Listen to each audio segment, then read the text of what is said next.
that we are on the traditional territory of the LHTAKO DENE Nation. With respect to the agenda, you just have the one item, this long-winded verbiage report from Ms. Albers regarding item K4. Other than that, the agenda is what it is, and if I can have a motion to adopt. Councillor Elliott so moved, Councillor Roodenburg. And let me do a check-in as to who is on the phone. So, Councillor Vic? Yes, sir. Councillor Paul? Yes, I'm here. Thank you. Okay. And just so you're aware, Councillor Runge had a family commitment, so he is not present with us, although he intends to try and show up. It was an emergent situation. And so Councillor Vic and Councillor Paul, if you guys want notification, you'll have to do the yelling trick because we don't have any electronic means to let me know. Okay. So I took the vote on that, right? Yeah. No. So on the approval of the agenda, all in favor? Any opposed? Carried. And with respect to the adoption of the regular minutes of September 15th, I only have the three of you, so let's move it along. Councillor Roodenburg, Councillor Goulet, all in favor? Yes. Any opposed? You can't wait for Councillor Runge to always have his hand up. Okay. Moving on then to committee reports, the Financial Sustainability and Audit Committee. Go ahead, Councillor. Thank you, Mr. Mayor. The purpose of this report is to provide Council with highlights from the FSAC meeting held on September 22nd. This was our first meeting of the new FSAC committee. We looked at the previous committee's action items and most have been dealt with, which is nice. We moved forward with the budget recommendations from the recent strategic planning session and have integrated them into the new action items list. On there is the airport, the ever-changing situation with the airport and what's taking place there. This was also to be our year of engagement, 2020, where we went out to all the communities, all the different areas of Quesnel and just explained exactly what's going on because we've got a lot going. So we're just trying to wrap our heads around how that engagement looks like now. You just can't go out and have community meetings anymore. It's a little weird. Tax scenarios, we're going to continue to develop the tax framework for the city. At the beginning stages now. Snow removal is always a big one. We'll be looking at the different options, and a report's going to be coming back from staff to help us along the way of the cost of these different things. Development services. This is something that we've been talking about for a while, and just it's kind of like what we did with economic development, threw so much on their plate that we had to look at hiring new people to help fill the gaps. So we're going to have discussions around the possibility of getting some help in there if needed. So also discussed where the fleet replacement, and there's a need to approve the capital funds early due to the challenge of obtaining vehicles at this time. They've been looking at trying to get brand new vehicles to follow our budget and the fleet replacement, but it's been extremely difficult to find vehicles, hence us trying to move this up, move it forward so we can get them. The comprehensive fee bylaws, staff had asked for recommendations or changes to the fee bylaws, and there will be continued discussion, there's no doubt about that. The city survey, we want to get a survey out to the public, and we're just trying to nail down a lot of the questions that we're going to ask. So these are all just works in progress. And in terms of reference, there is actually some proposed changes to that, and we'll get, it's in the recommendation, we'll get the mayor to speak to that in a minute. The meeting schedule remains unchanged, and you can look at the recommendation below. And Cariboo Keepsakes, this is the only nonprofit leasing of a city building in Quesnel. And it's a very important location in the eyes of the city, and the organization has been going through hardships because of COVID and other issues at that specific area that are not in their control. And so the committee is suggesting trying to help this important organization that it does a lot of work and keeps a lot of people busy. I'm certainly going in there every Christmas to buy things.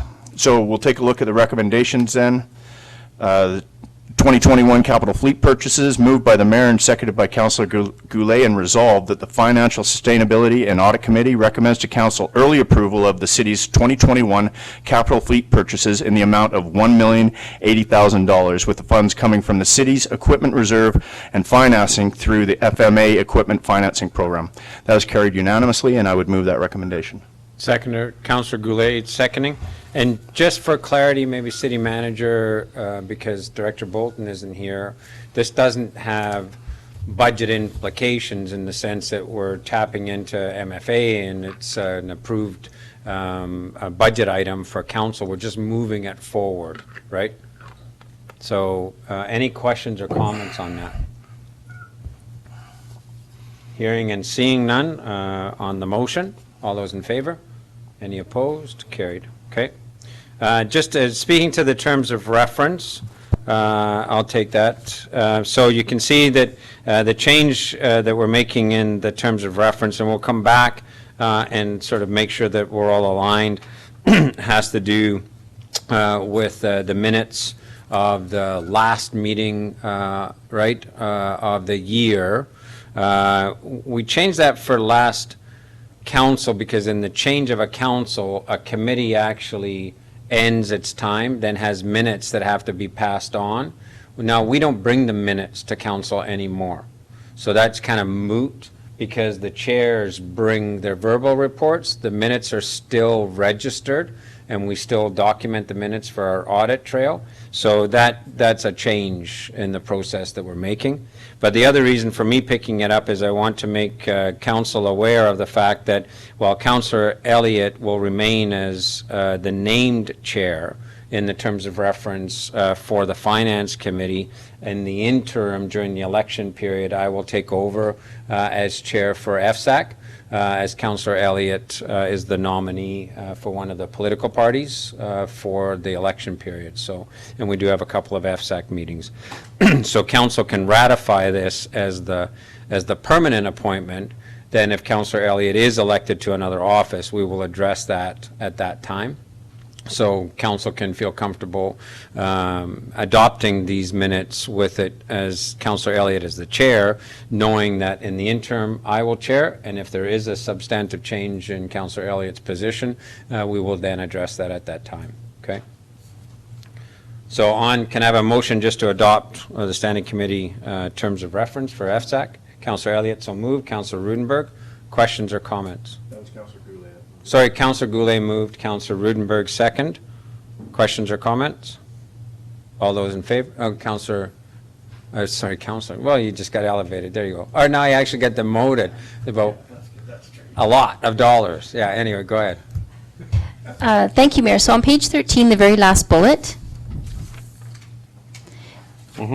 I was thinking that what you were just saying there was meeting minutes will go directly to the next council meeting for approval, and then you would delete when committee appointments expire, comma, or when council's term is nearing completion. But I thought that actually, we negated that whole thing because minutes no longer come to council. They don't, so that's why we need to take that part out. Sorry, I thought I saw a version where it was struck out. Yeah. But not on the FSAC, because these went to FSAC before any of the other committees. FSAC was the first committee to meet. Fundamental difference. Yes. Okay, thanks for the clarification. So when we accept the terms of reference as is, strike through the very last bullet. Okay. All right. And actually, we'll need an amendment now to that motion. Thanks. Councillor Goulet seconds. Okay. All in favor of the amended motion and the amended terms of reference? Anyone opposed? Okay, thank you. Okay, next, Councillor Vic, Seniors Council Liaison update. No, I'm not done, Mr. Mayor. Oh, sorry, we got the other motion. Sorry, I'm trying to get us through the record breaking of Councillor Roodenburg on how fast we can have a meeting. Yeah, so talking about the recommendation for the meeting schedule, amended 2020 2020 and 2021, moved Mayor Simpson and seconded Councillor Goulet, and resolved that the Financial Sustainability and Audit Committee recommends to Council the amended 2020 and 2021 meeting schedule for the Financial Sustainability and Audit Committee as attached. That was carried unanimously, and I'd move that recommendation. Seconder, Councillor Goulet. Questions or comments? All in favor? Any opposed? Carried. Yeah, and this one's important. Go ahead. Yeah, and then the Cariboo Keepsakes rent and tax request. This was moved by Mayor Simpson and seconded Councillor Goulet, and resolved that the Financial Sustainability and Audit Committee recommends to Council to forgive the rent for Quesnel Crafters Society for the use of the Hudson Bay building from April 2020 to September 2020 due to the effect of COVID on this nonprofit. And that the Financial Sustainability and Audit Committee recommends to Council that the monthly rent payment for the Quesnel Crafter Society for the use of the Hudson's Bay building be set at $665, including GST, for the remaining term of their current lease, and that the city will cover the property taxes for this building. That was also carried unanimously, and Mr. Mayor, I'd recommend moving that. So you are moving it, right? Yep. Yeah. Councillor Goulet? Okay, questions or comments? I have a comment, Mr. Mayor. Go ahead, Councillor Vic. Yeah, I definitely support this motion. I think the community it doesn't quite appreciate the good work that's done there. That is a co-op of many local artisans who have obviously had their livelihood really affected by COVID and other factors. So having toured the facility recently, I really am proud of the work being done in there and the variety and the partnerships of local artisans in our community. So absolutely, I support the motion. Thank you, Councillor Vic. Yeah, and I think the discussion at FSAC, it's in keeping with what other landlords have been asked to do to support the continuity of business. But for us, having the continuity of business in that building is very important to us as well. And so giving them the best opportunity for success and to be able to continue there is an important public service too. So, okay. Any other comments on that? All in favor of the motion? Any opposed? Carried. Thank you. Okay. And for Councillor Vic and Councillor Paul, Councillor Runge has been able to join us. So, okay. Next, the report from Councillor Vic on the seniors. Thank you, Mr. Mayor. I'll be brief. We had a meeting on the 23rd of September, and things continue to move forward. Proud to report that marketing materials have been produced, and you should start seeing our brochures and leaflets in various locations in the community, which articulate the mission of the North Cariboo Seniors Council. Also, we continue to move forward spending grant money that the Society has been able to procure. Specifically, I'll note that the most important grant funding that has had a meaningful impact this summer, in addition to the meal preparation, is the yard work grant that we received through the Community Foundation, which is also administered by the City of Quesnel. And we're obviously, the NCSE is very grateful for the partnership there. That lawn and care grant has enabled many seniors in our community to have routine yard maintenance completed on their properties, which otherwise may not have been done. And I can tell you that the NCSC is really tuning in on trying to make this a sustainable feature going forward, even after this grant has expired and runs out. Also, as a note, there will be a little bit of money left over in that grant for the yard work because we did get a late start. So I've been tasked by the society to talk with the foundation and see if we can pivot the last bit of money from that grant into a snow removal grant to do snow removal for seniors that otherwise could not get it done on their properties. So I'll keep council posted on that. Moving forward into October, we're going to be putting a huge focus on volunteer recruitment. Obviously, our organization is dependent on volunteers to spread the load, so to speak, so we don't have volunteer burnout. And we'll be tying that in with our open house week, which will be October 26th to October 30th. So look forward to some press on that event. It'll be spread out over many days as to not encourage large groups to to form at our office. So we'll be spreading that event over 4 or 5 days. And I guess the last good piece of news I will relay to council is recently the city dispossessed some assets to two very important groups in our community. And the assets I'm referring to are 15 iPads that the city of Quesnel obtained through our grant through New Horizons. And that grant not only purchased the iPads, but enabled the city with a partnership with the NCSC to teach seniors about technology. And we were able to hold no fewer than 8 sessions in various seniors-focused locations in our community. Those iPads, of course, were still the property of the city, and the city saw fit to dispossess those 15 iPads to the Quesnel Senior Center and the North Cariboo Senior Society, North Cariboo Seniors Council. And 12 iPads went to the Senior Center so they can continue doing fun activities during COVID, such as playing bridge and other things. And the last 3 iPads will remain with the council for more educational type opportunities with seniors. So that's it in a nutshell, Mr. Mayor. Thank you. Thank you. Any questions for Councillor Vick? Councillor Vick, one thing that would be interesting, so in the Finance Committee report, part of what we will be doing in the survey, the budget survey this year, is trying to do some tracking on newcomers to town, sort of, you know, how recently they've come here, and try to get some numbers, at least from the respondents. It would be interesting to see what places like the Senior Center, OAPO, etc., are experiencing with newcomers in that seniors demographic. Has it been any discussion, or can you take that to them to see if there's a way to track some of that information for us? Well, I absolutely think the council will be the right organization to sort of try and get some of that information, just because of the network that we have in the community already. So we would welcome that question, and we'd certainly do our utmost to get that answered for you, to get some feedback.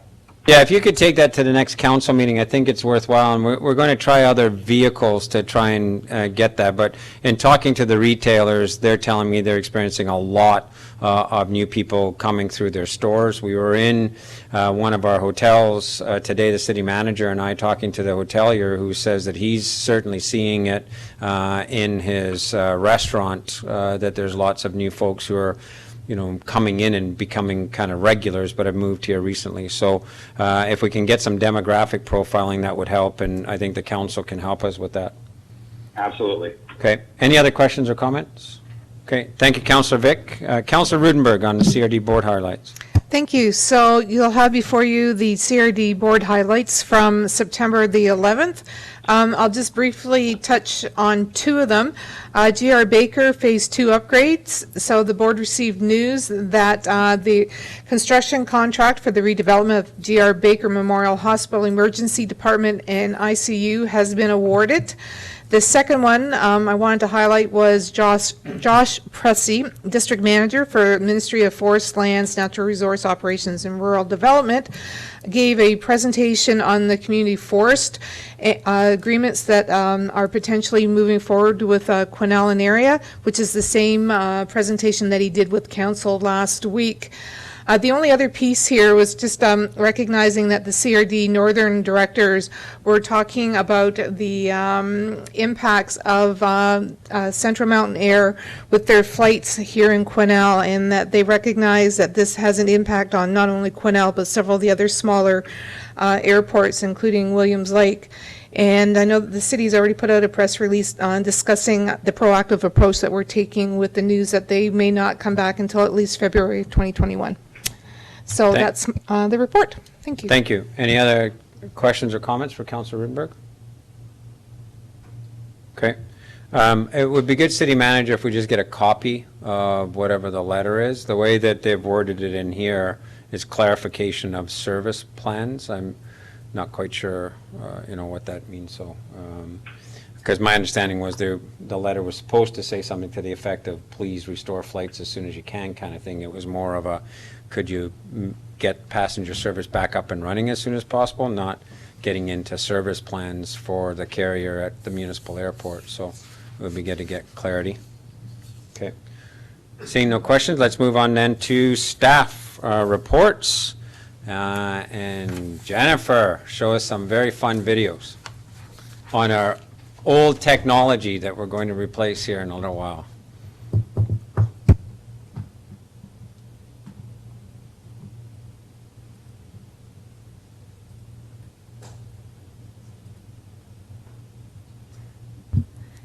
Thank you.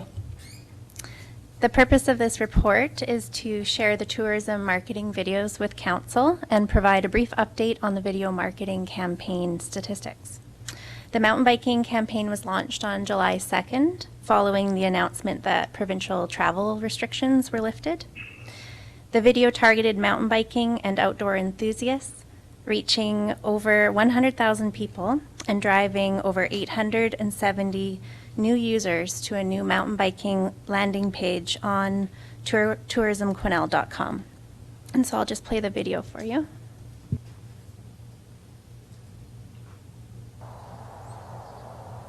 Traveling the world with my biking career, I've seen a lot of different trails and terrain. Traveled to China, ride big mountain lions, France, Alaska. It's a totally different scene up here in the Cariboo. Yeah, we're all just riding bikes to have fun, and we want to build trails. I mean, home is still the best for me.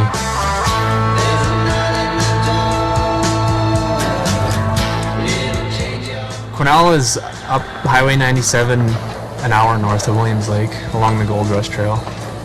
This past summer, Quesnel got a lot of work done.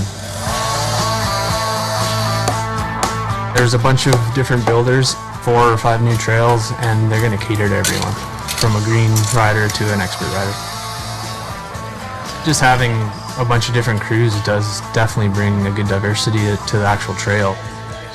Brings inspiration and new ideas to what I can put into my trail for sure. I pretty much got to ride everything, and it's awesome. Just the natural hits that link up and the feeling you get from that is priceless.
Quesnel's got it going on, I think. They have that new brewery right in town. Mountain bikers and breweries, they're kind of one and one, right? So after you're done a full day of shredding and you can hit up the brewery and have a nice cold one and hang out and relax and unwind is pretty awesome. Just the culture of the whole town too. Here along the Gold Rush Trail, there's tons of stuff, other stuff to check out like Barkerville, Wells. Tons of awesome stuff that people don't even realize are there. We're not even that far away from Kamloops. Like everyone thinks Williams Lake and Quesnel and PG is so far away, but it's not. Future of mountain biking in Quesnel looks great. I mean, they're off to a great start. And I think they've seen tremendous feedback on what we've built already, so I think it's all uphill from here, man. It's going to be good.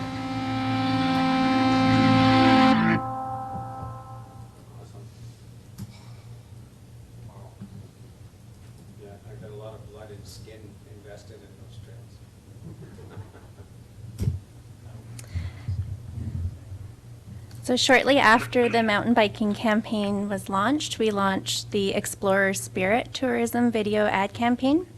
And it ran on social media for 2 months to attract visitors from around the province, reaching over 110,000 people and driving over 4,000 new users to tourismquenelle.com. So I have that video ready.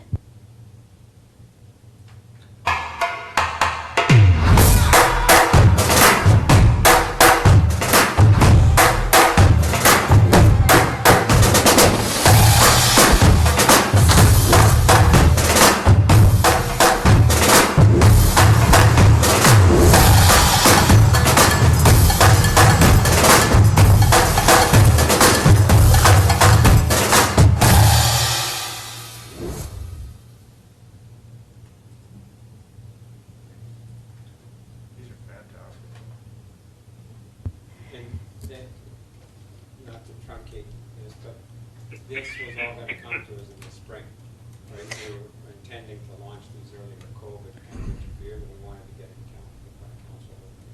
Sorry. That's right, yeah. We had them in queue waiting until travel restrictions were lifted. Yeah. If you'd like a chance to view them again or share them to your own social media pages, they're on the Explore Quesnel YouTube channel. Thank you. So Councillor Vic and Councillor Paul, that's where you guys can go to see them, is on the Explore Quesnel YouTube channel. Any questions or comments? Because those are the ones you're showing us, right? Go ahead, Councillor Roodenburg. Okay, so I'm assuming that was the beginner trail there that you showed. Oh my God. Anyway, they're amazing, and listening to the comments from the guy. I'm sorry, I didn't remember his name. The one that was speaking on the video. I think those are really high praises for a first-time attempt to build these kind of opportunities. So the second video that you had there around the Explorer's Spirit tourism piece, all it takes is an explorer's spirit. When we were doing our marketing, trying to figure out what we were going to change for, who we are, one of the words that kept coming up was exploring or explorer. And when people weren't sure how we were going to be able to tie in that piece with trying to make us look a little more forward thinking. And it works, right? All it takes is an explorer's spirit, and it truly works. And it really ties in nicely to where we've come from to where we're going. So nicely done. Thanks. Thank you. Other questions or comments? Councillor Elliott? No. You're good. That should be good. Yeah. Fantastic work. Fantastic work. I mean, the amount of numbers that people are hitting is over 100,000. It's absolutely amazing. And the quality, the first time I saw that mountain biking video, rockosaurus, man. I'm never doing that. Maybe back in the day, but not now.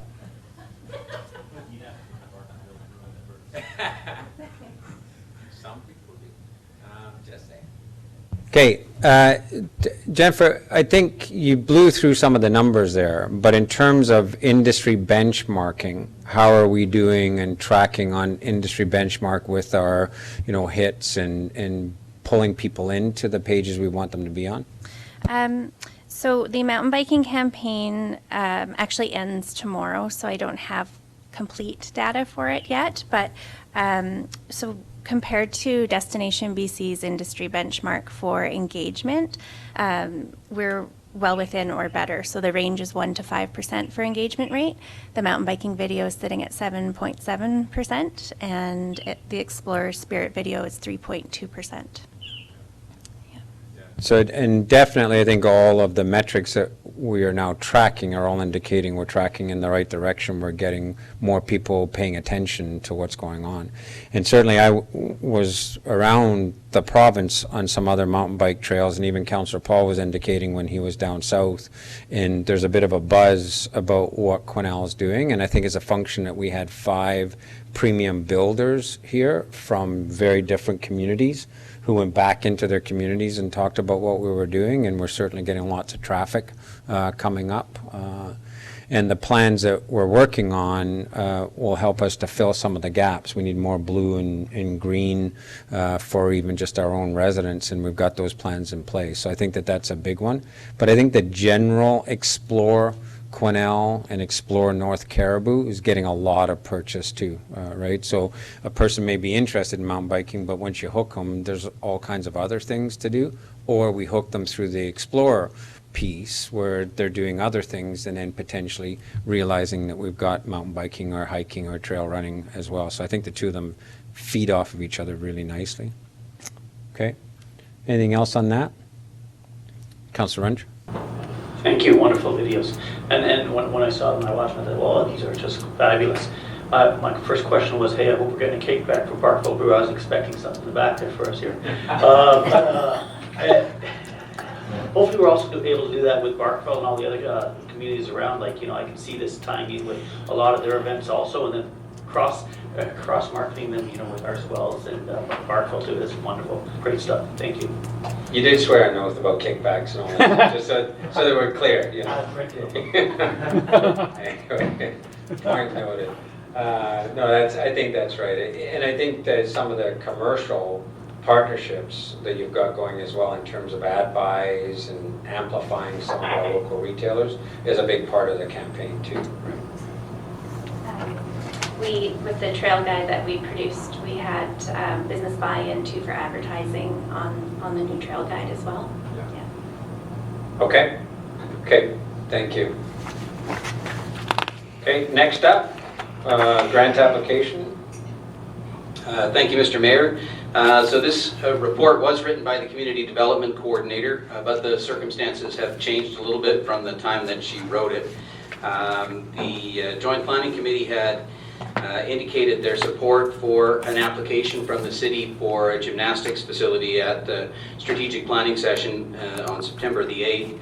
And the intent from the beginning was that we would try to get as much funding from other grants or fundraising as possible. But as the Community Development Coordinator got into filling out the grant application, it became apparent that we couldn't use grants that we didn't have confirmation of in our budget, and that we basically needed the local government to confirm their share of the funding. Because there wasn't a JPC meeting before the grant deadline, we did an online motion or survey, I guess, or requested to try to get a resolution from the Joint Planning Committee. We did that online, started it on Friday, and by Monday it was clear that the results were that the motion had failed. So we don't have support from the Cariboo Regional District to fund that project from the JPC budget. So that's basically where we're at now. It's up to the council, I guess, to decide where you'd like to go from here, and there's a few options that are available. Yeah, and just for absolute clarity, all of council voted in favor. So the question at hand was, did we want to earmark surplus in the North Cariboo Rec budget that already exists to be able to file this application? In the last go-around for the rec center, we actually had a motion through the Cariboo Regional District to go to referendum should we be successful in the grant.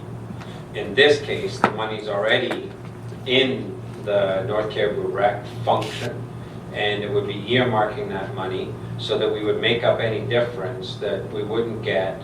So it's about $900,000 or so. We know that $300,000 we would get from Northern Development Trust for something like this, and we talked about a community fundraising campaign and other grant opportunities.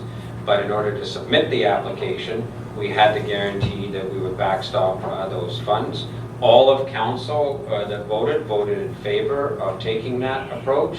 All of the Northern directors for the Cariboo Regional District voted against taking that approach. And we would have had 18 months at probably a minimum to be able to resolve the issue of our actual contribution, but we cannot submit the application if there's not a willingness to earmark the dollars. So basically, this is in front of council because we made a commitment at the Joint Planning Committee meeting to advance this as a City of Quesnel application with the support of the North Cariboo Rural Directors. They've had a change of heart, and when asked what that support would look like in terms of earmarking the dollars. And so really it's up to council of, if you want to advance this still, how are we going to do it?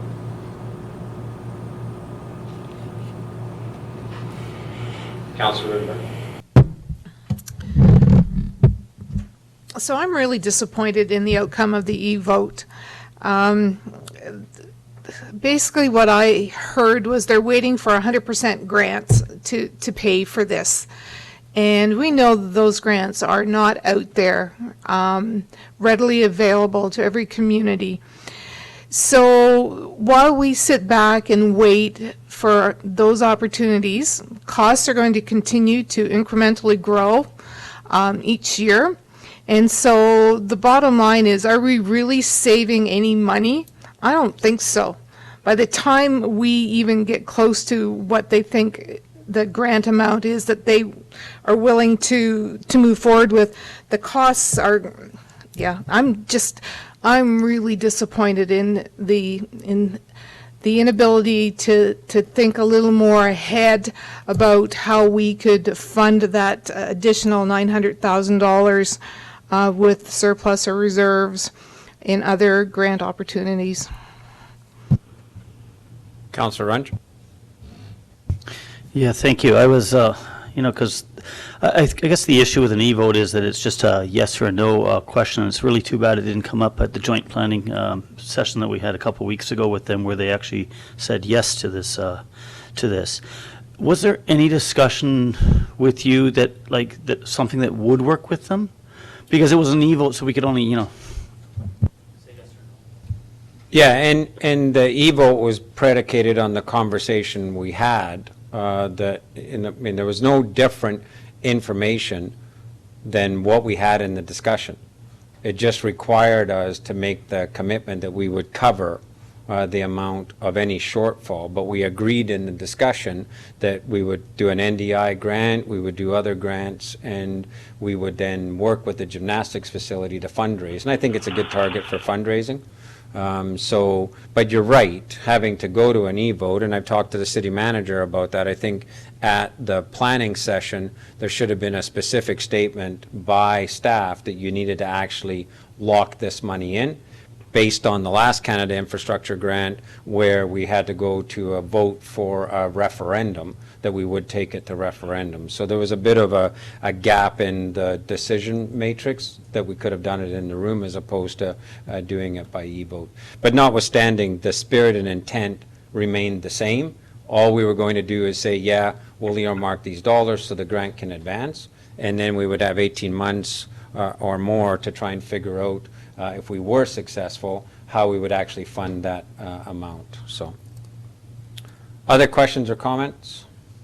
Councillor Goulet. Thank you, Mr. Mayor.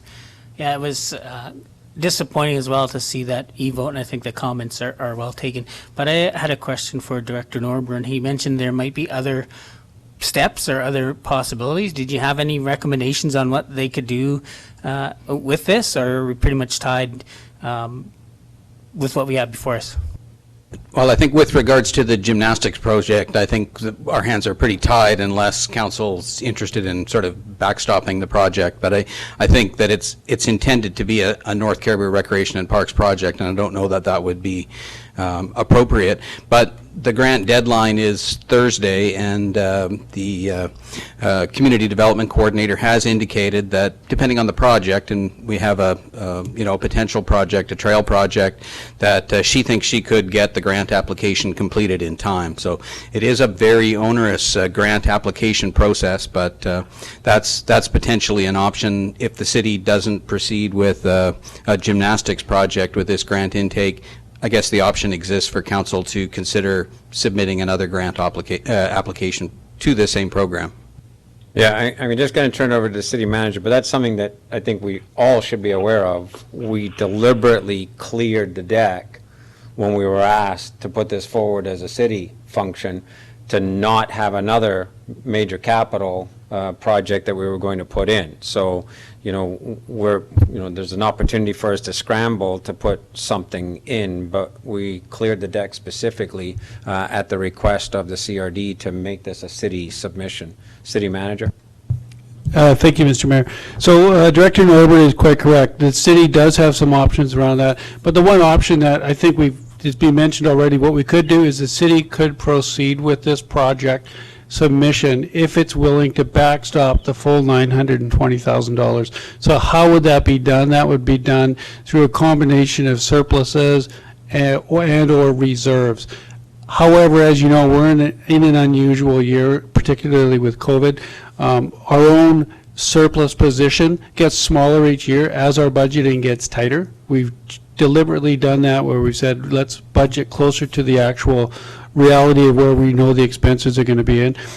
Then with COVID on top of that, it's put our surpluses in a bad position where we don't have a general surplus to fund with this anymore. So what the result would be is that if we said we want to go ahead and we want to backstop this, we would have to do that out of reserves.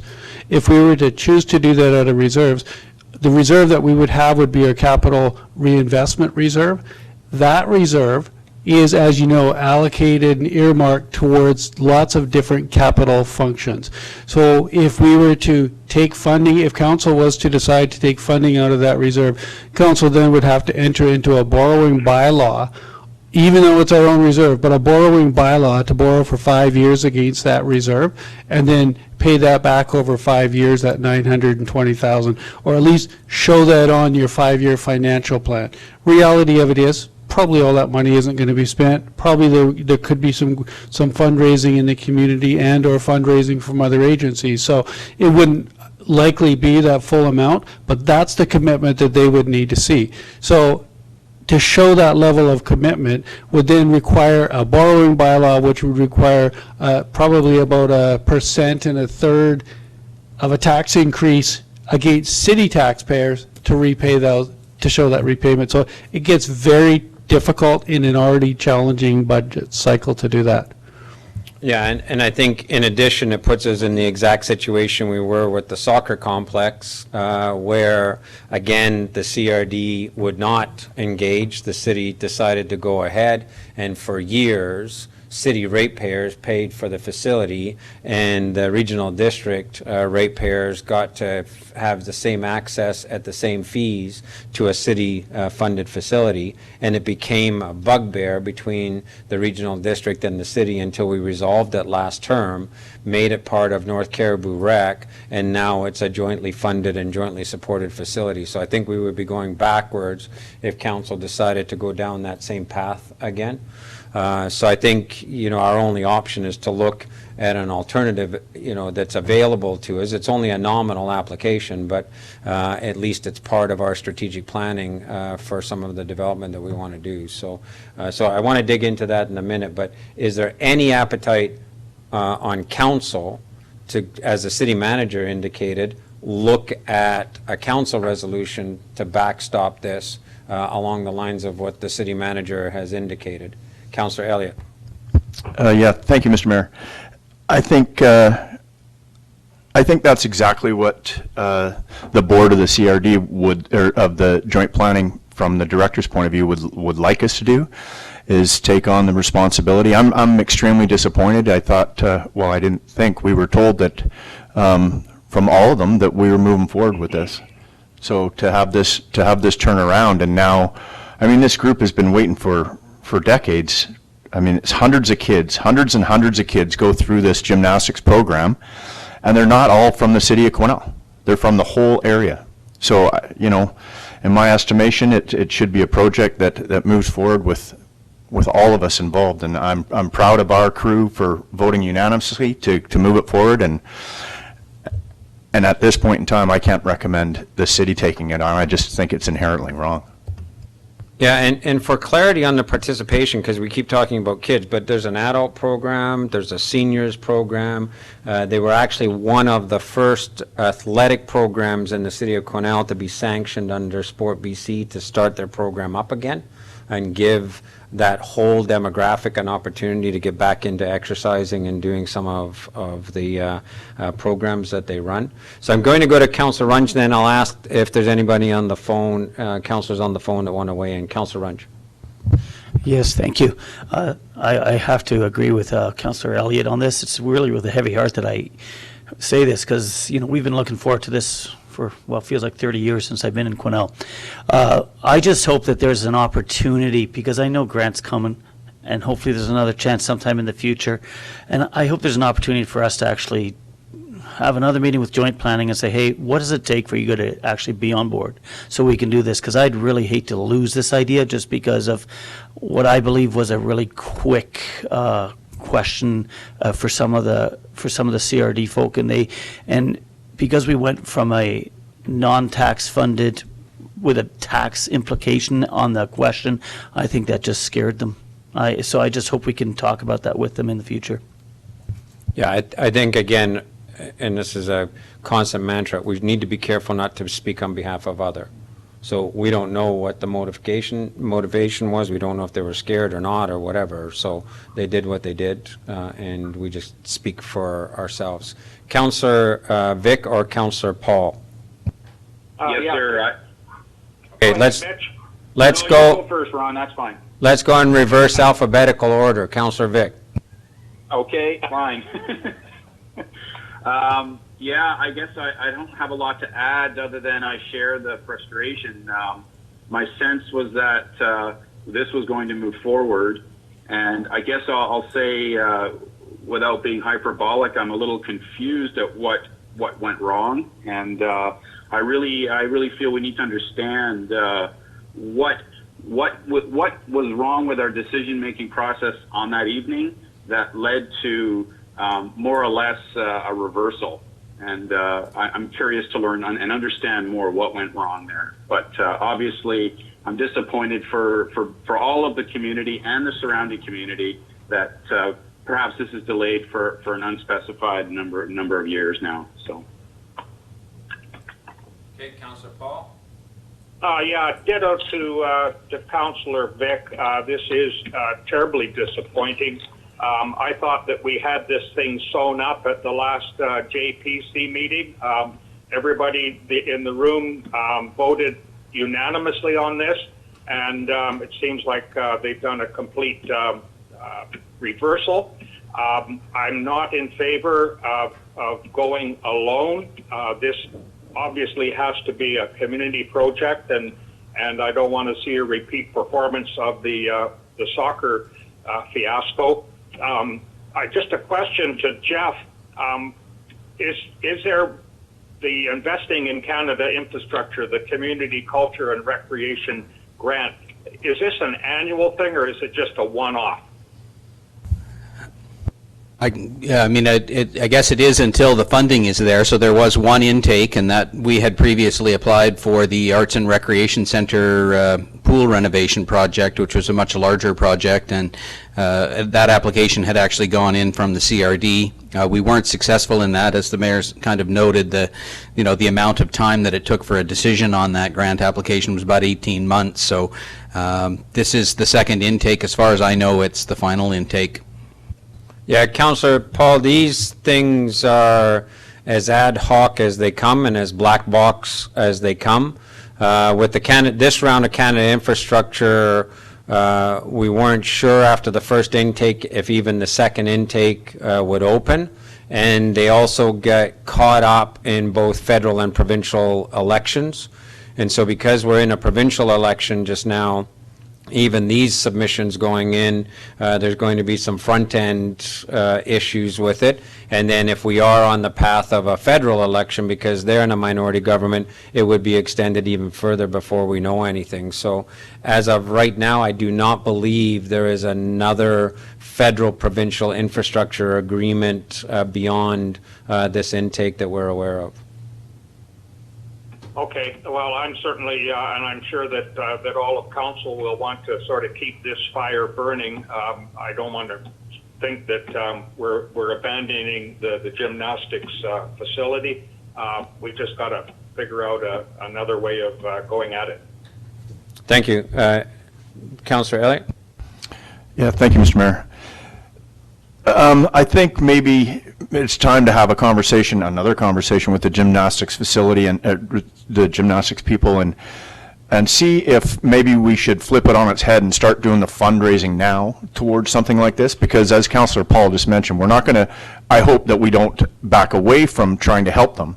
I think we should just elevate it, amplify it, get some money coming in from people, from volunteers, anybody that wants to see this move forward. And then at a JPC meeting down the road, we invite all of gymnastics to be there and have these discussions about, moving forward and having an agreement in a meeting and then it flipping on its head. That's not good enough for me. So I think we should talk to them about fundraising, getting the ball going, igniting it more, and then having a full-on conversation at a future meeting and putting it on the agenda with everybody showing up. Thank you, and I'm sure it will be an ongoing conversation, and I think that idea of pre-fundraising, and again, just for clarity on, for the record, it's one of the other conversations we need to have is about leveraging dollars. We've had that conversation before, but this is a $3.4 million facility, which, given the NDI grant, if we didn't do any community fundraising, would be a $600,000 contribution from local taxpayers to a $3.4 million facility that addresses an issue for a large population base in our community.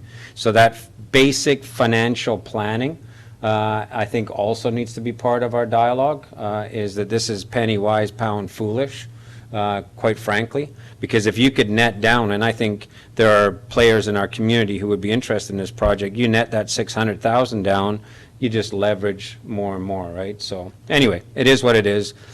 What I'm hearing from council is not an appetite to get into another indoor soccer complex situation.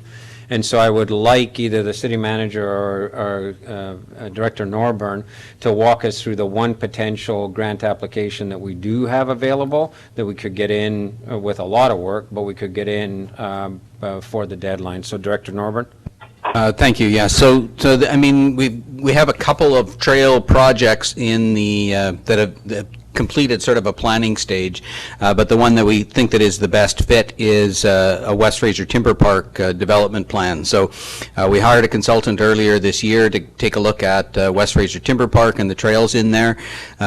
They've come up with a plan basically that includes basically three significant components or three different areas of work. One is to upgrade the trails and add new trails inside the park itself.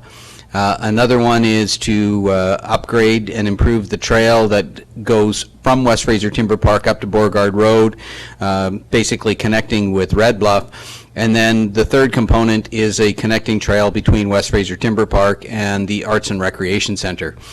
The third component is a lot more complicated because there is some private property owners in there that we have to work with. And there are some environmental issues because of Dragon Creek.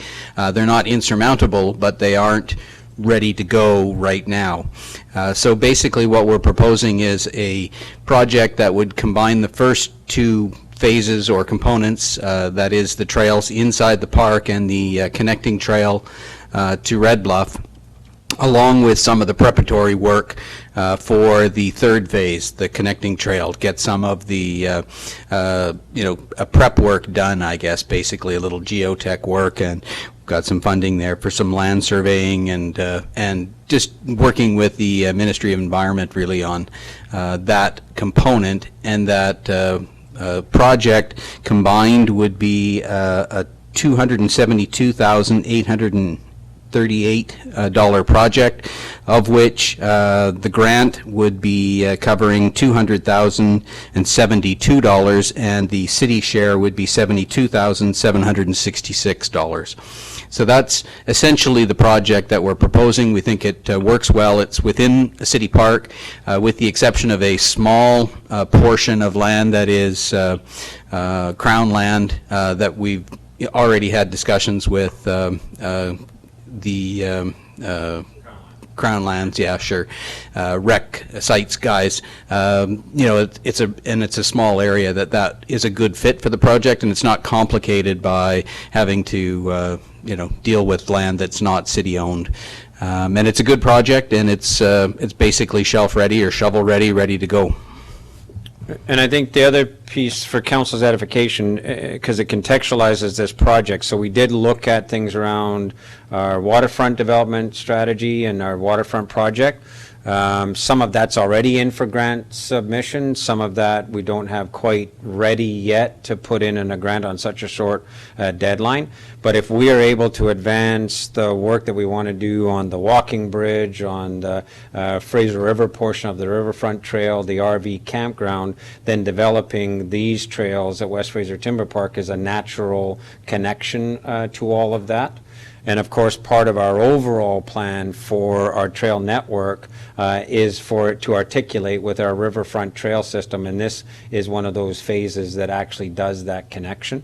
And so city manager, in talking on the finances of this, we could earmark funds in our tax stabilization account, I believe is what we would earmark, so that council can feel that they can advance this without, bringing NDI and others in. We would still go after grants for the other portion, but we can earmark some of the tax stabilization fund, I believe that's where we ended up. Thank you, Mr. Mayor. That would be the recommendation of staff, that those funds get earmarked as well. Then, as you mentioned, that we would also go after NDIT for funding and any other funding sources we could find on this. Yeah, and I believe that we could net it down with NDI. Is that correct? Yeah. So. Okay, so what's council's wish? We would need a motion to advance this application, and we would need a motion that we would fund our portion of that at this point. Councillor Roodenburg, seconder. Councillor Runge, question or comments? Councillor Runge? So you said we were shovel-ready, Director Norburn? Literally? Well, just because, just as, can we ever chuck extra ideas in there that aren't too expensive? Because there's, as we're working down there, I often, as I'm playing tennis with my daughter and I see all these guys playing pickleball and they're getting dark early, I always almost thought, I wish there was some way to also fund lights there, pay lights, so you have to actually, they're put up through a grant, but they're paid for by the users. You put in a toonie for an extra half hour of lights or something, and you can play then till 6 o'clock or 7 o'clock, and as we lose the sunlight really quickly. So we're working on a bunch of other grant applications under the COVID recovery, and one of the conversations we are having about is extending the opportunity for those courts. And we've got other questions about extending opportunity to ball diamonds for lighting and things like that. So we're having those conversations. This one would have to go in as a discrete kind of unified project, as a trails project. But that's something that we can put in the hopper for the other discussions we're having. What is it? What's the acronym? SIRUP.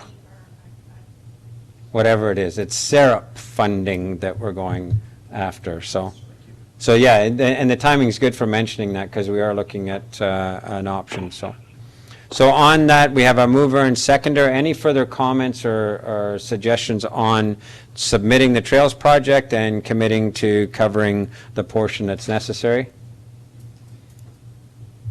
Anybody on the phone? You good? We're good. Okay. Good, happy. Okay. All right. On the motion, all in favor? Any opposed? Carried. Thank you, everybody. Okay, next, Liquor and Cannabis Regulation Branch Temporary Expanded Service Area. Director Turner. Thank you, Mayor. In follow-up to the Economic Development Coordinator's application, or presentation apparently, the Liquor and Cannabis Regulation Branch is asking that we allow an expansion of temporary service areas that were due to expire at the end of October, and extend them for a full year to October 31st of 2021. Why I say it's an extension is because Barkerville Brewery was the only restaurant that took, liquor service area that took opportunity of this advantage, and have already submitted a request to have this extension apply to them. So that's why we're bringing it this quickly. The Liquor Control Licensing Branch has also requested that we inform them right away if we're going to be proceeding on these.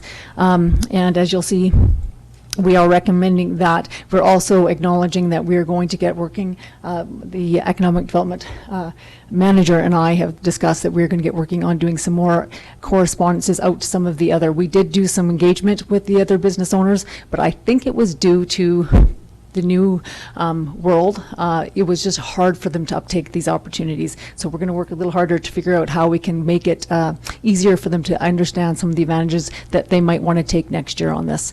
And so my recommendation to council is that council direct staff to advise the Liquor Control and Licensing Board that the City of Quesnel approves extending the temporary expanded service area authorizations in our community, and that council direct staff to work towards communicating opportunities for utilizing expanded service areas in their businesses, and that the process and communication plan be forwarded to the Policy and Bylaw Committee for review. Councillor Elliott, so moved. Second, Councillor Goulet. Any questions or comments? Councillor I have a Runge? question, Mr. Mayor. Okay, Councillor Runge and then Councillor Vic. Thank you. So I guess my only question, I think it's a wonderful idea. We just have to be cognizant of snow removal in the winter. That's the only thing that I'd like to bring up. Yeah. Councillor Vic? Yeah, absolutely. I appreciate the opportunity to continue this for another year. To echo what Director Turner was saying, there was some anecdotal sort of conversations with various restaurants and primary liquor license holders to pursue an opportunity to expand their sitting area outside. But Director Turner is correct. There just seems to be an angst or an unwillingness to proceed into sort of the bureaucracy to sort of move forward with an application. To that end, I actually had a conversation with my role in Community Futures, and they're willing to sort of put some skin in the game to help sort of cross that divide with interested businesses throughout the community who would want to pursue an application to expand their service area. So I guess that door is open, much like it was for the business hotline. So I hope we can pursue that partnership with Community Futures on this topic. Great, thank you. The only thing that I would add, two quick things. One, it would be really nice if we could work with Barkerville Brewery on, getting rid of the pen fences so that you don't look like you're jailing people there. So if they've got something in the go on that, that's great. Director Turner, you want to speak to that point? Thank you. And they actually informed us even before even asking them that they recognize they needed to work on that in the spring. Okay, so that's one. And then the other, Manager Rita, is I think one of the things we may want to do is talk to NDI about this as an evolving area for a facade-like grant or something along those lines, where we could facilitate, to Councillor Vic's point, if we can get, say, Community Futures or even ourselves talking people through this and so on. But if there was also some kind of facade-like grant that was being made available for them to actually create some of these types of environments, it fits strategically with part of our investment in Reed Street, and then potentially as we move to Front Street, if the interconnector goes through, we want that kind of experience. But that might be something that we put in the hopper for NDI as they look at COVID pivoting themselves. Okay, on the motion, any other questions or comments? All those in favor?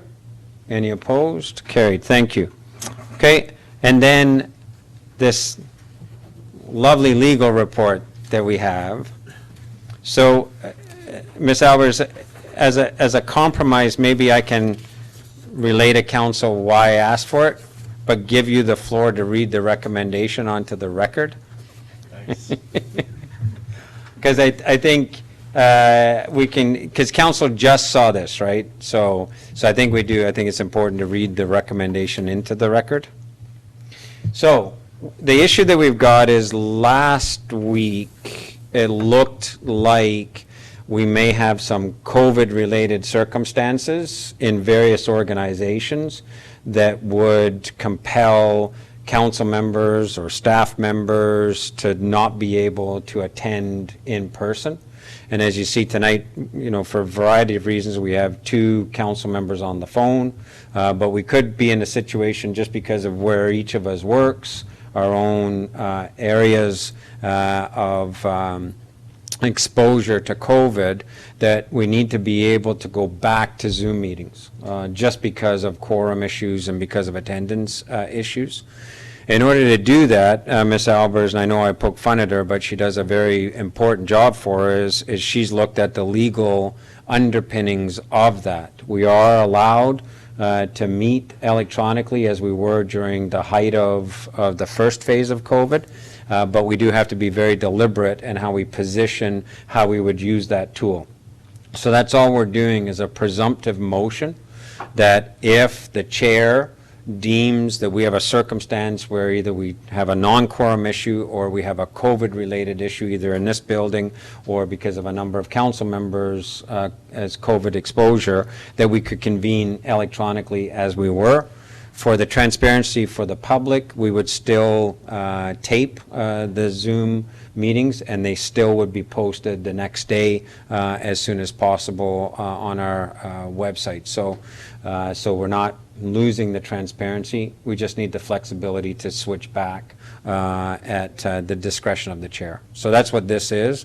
But in order to be really clear about how we have to couch it, I'll ask Ms. Albers just to read the recommendation. Thank you, Mayor. So the circular, I just would like to add, the circular attached to this report states two things that are really important with this resolution, and that's why or this recommendation, and that's why it's so long. One is, why does council need to hold a meeting electronically? We have to prove that.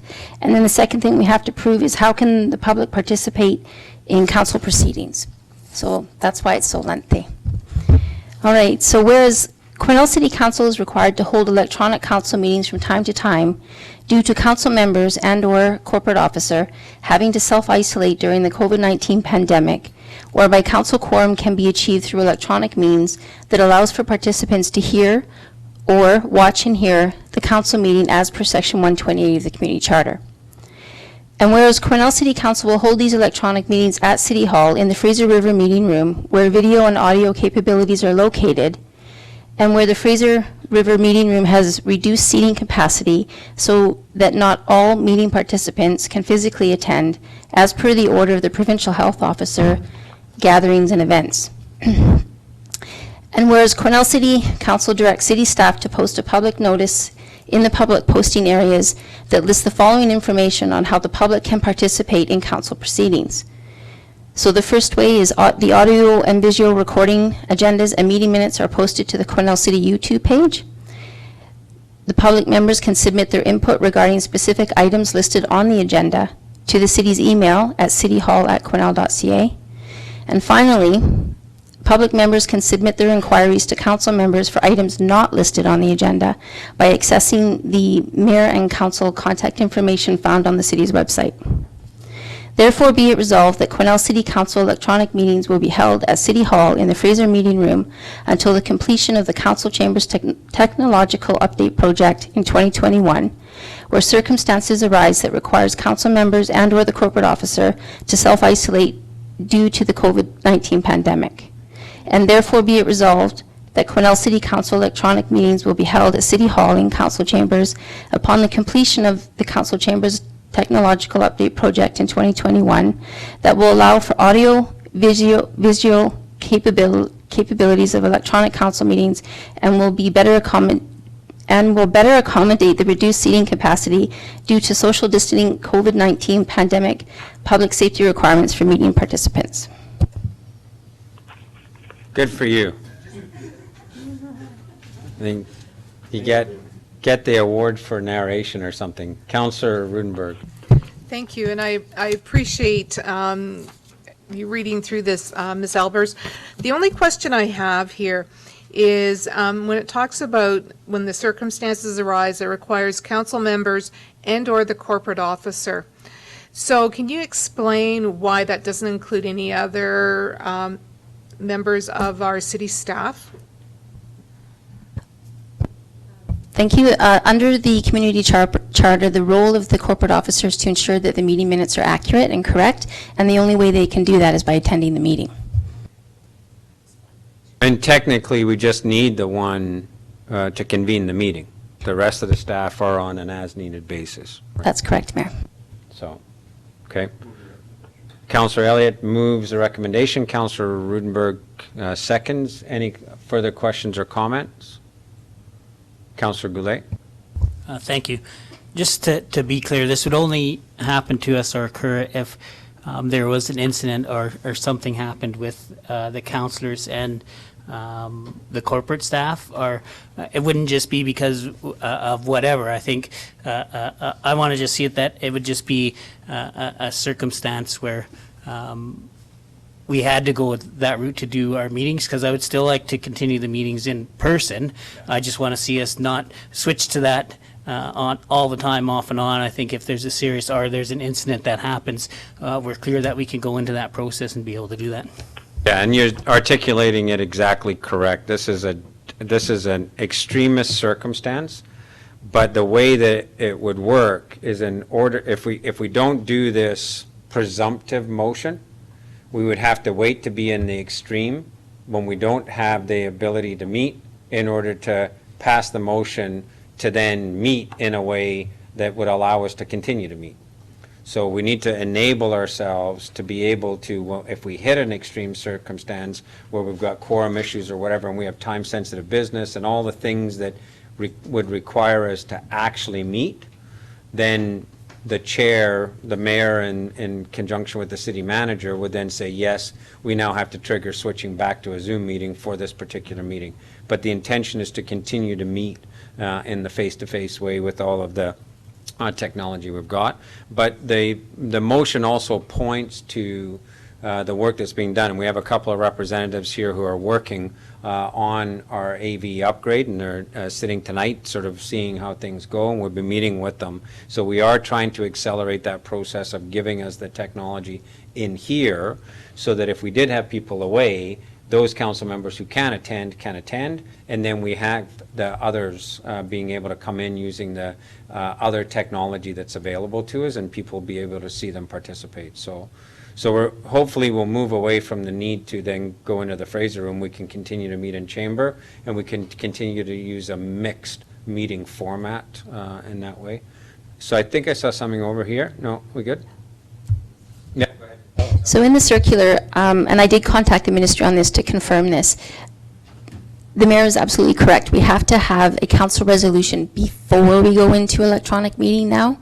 And we were given the option to pass this resolution for a single meeting or for multiple meetings. And I recommended the multiple meetings because then it's done. We don't have to worry about it again. And as the recommendation states, it's simply if quorum isn't going to be achieved due to self-isolation, right, where people have to self-isolate. Okay, Councillor Runge? Thank you. And then just one other question. In the event that the building gets shut down for Lordy knows what reasons, would this motion then cover that also? Well, in the past, when COVID first hit, and we were instructed by the ministry to close down or lock the doors, we were allowed to meet in the Fraser room electronically with no resolution, because it was a direct request of the ministry that we do that. So we didn't need a resolution at that point. Yeah, no, but I think the point that Councillor Runge is making is if we have a COVID circumstance in here where this building is not available to us, we can convene. We have all kinds of issues associated with, electronically and so on. So the CRD is an example. And in fact, I just heard today that TNRD, that Thompson-Nicola Regional District, is still meeting in an alternate facility. The CRD had to do some upgrades in order to bring people back in again. So, we couldn't come into this room until the plexiglass and so on was in. So we do have the ability to convene in another location in a situation like that. Okay. Anything else on that? So anybody on the phone? Yeah. See, we would be able to see you sleeping if we had our new technology. So, or doing other things. Okay. Well, I don't know if you heard the one from down in South America where the guy lost his seat because of what he was doing during an electronic meeting. So look it up. You'll see for yourself. Anyway, So it's in the news. It was headline news 2 days ago. With that, on the motion, let's get back to business. All in favor? Any opposed? Carried. Okay. No council information package, no correspondence, or bylaws. Changes to upcoming meeting schedule, we're now adopting schedules. The changes to committee appointments, so aside from the FSAC interim chair, I've asked if Councillor Roodenburg would act as acting mayor for the period of the election as well, so that Councillor Elliott will fulfill his normal council duties, but will take over the other responsibilities that he has for the interim. Any announcements? Excuse me, Mayor. If that's what's happening, we actually need a council resolution to pass that. Okay, no, you won't. Okay. Do we? Yeah, we do. Okay. Councillor Goulet, you moving it? Yeah. Councillor Runge, so moved. Any questions or comments? All in favor? Any opposed? Okay. Thank you for that. Announcements, future events. Councillor Goulet. I got something. Okay. Thank you, Mr. Mayor. I just wanted to let everybody know that tomorrow is September the 30th, Orange Shirt Day. There is an event happening at 3 o'clock down by where the rivers meet, a traditional ceremony and putting some sage and just remembering the residential school survivors. And I believe there's something at 3:30 as well, but they'll tell you when you go there. They want to limit that just because of COVID. They want to make sure that we don't just have a great big group of people, and I believe invites went out. I'm not sure if we received them as council, but I believe an invite went out inviting people to come and just be part of that at where the rivers meet. So I just wanted to mention that. Great, thank you. Did I see somebody over? Councillor Vic, sorry, thank you. Go ahead, Councillor Vic. Thank you, Mr. Mayor. Just a last reminder to the community that October 5th is the last day to complete. We have 2 housing surveys sort of commissioned by the Cariboo Seniors Council, North Cariboo Seniors Council. One survey is geared towards seniors at large and sort of to weigh in on what sort of housing needs they feel we need. And then one survey is geared towards landlords so they can weigh in on opportunities for development or any other sort of landlord type focused questions. The deadline is October 5th. You can find the survey at caribooseniorscouncil.org, or you can find it on the city's Facebook page or the North Cariboo Seniors Council Facebook page. Thank you very much. Thank you. Thank you, Councillor Vic. Anything else? Okay, seeing none, gallery questions. Seeing none, motion to adjourn. Councillor Runge, Councillor Roodenburg, all in favor? Any opposed? Carried. Thank you. Thank you, Councillor Paul. Councillor Vic. Thank you. Thank you.